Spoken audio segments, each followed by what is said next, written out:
एक गांव में द्रोण नाम का ब्राह्मण रहता है। भिक्षा मांगकर उसकी जीविका चलती थी। सर्दी गर्मी रोकने के लिए उसके पास पर्याप्त कपड़े भी नहीं थे। एक बार किसी यजमान ने उस पर दया करके उसे बैलों की जोड़ी दे दी। ब्राह्मण ने उनका भरण पोषण बड़े प्यार से किया और आसपास से चारा और अनाज मांगकर भी उन दोनों बैलों को भरपेट खिलता रहा। इससे दोनों बैल खूब मोटे ताजे हो गए। उन्हें देखकर एक चोर के मन में लालच आ गया और उसने चोरी कर उन दोनों बैलों को भगा ले जाने का ठान ली। इसके बाद वह अपने गांव चला गया और जाते समय रास्ते में उसे लंबे लंबे दांतों, लाल आंखें, सूखे बालों और उभरी हुई नाक वाला भयंकर आदमी मिला।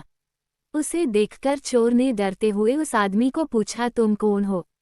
उस भयंकर दिखने वाले आदमी ने कहा, मैं राक्षस हूँ। और तुम कौन हो और कहाँ जा रहे हो? चोर ने कहा, मैं क्रूरकर्मा चोर हूँ, पास वाले ब्राह्मण के घर बैलों की जोड़ी चुराने जा रहा हूँ। राक्षस ने कहा, मित्र, पिछले 6 दिन से मैंने कुछ भी नहीं खाया। चलो आज उस ब्राह्मण को मारकर ही भूख मिटाऊंगा। हम दोनों एक ही मार्ग के यात्री हैं, चलो हम साथ साथ चले। रात को दोनों चोरी छुपे ब्राह्मण के घर के अंदर चले गए।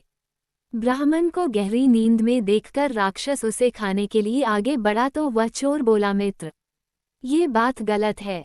पहले मैं बैलों की जोड़ी चुरा लूंगा, तब तुम अपना काम कर लेना। राक्षस ने कहा, कहीं बैलों की जोड़ी ले जाते समय आवाज हुआ और ब्राह्मण जाग गया तो अनर्थ हो जाएगा और मैं भूखा ही मर जाऊंगा।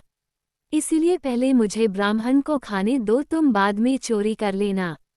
चोर ने उत्तर दिया, अगर तुम ब्राह्मण को खा नहीं सके और वह बच गया तो वह वापस बैलों की रखवाली चालू कर देगा और मैं बैल चुरा नहीं पाऊंगा।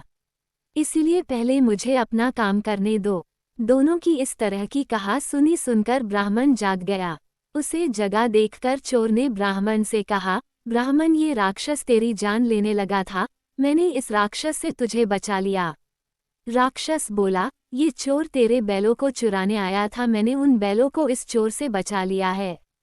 अब इस बातचीत के बाद ब्राह्मण सावध हो गया और अपनी रक्षा करने के लिए लाठी उठाकर तैयार हो गया। ब्राह्मण को इस तरह देख दोनों भाग गए। हमें स्वयं की रक्षा करनी चाहिए, जो नहीं करता वह वाल्मीकि में बैठे सांप की तरह नष्ट हो जाते। आपको ये कहानी कैसी लगी हमें कमेंट बॉक्स में जरूर बताएं और हमारे चैनल को लाइक और सब्सक्राइब अवश्य करें। धन्यवाद।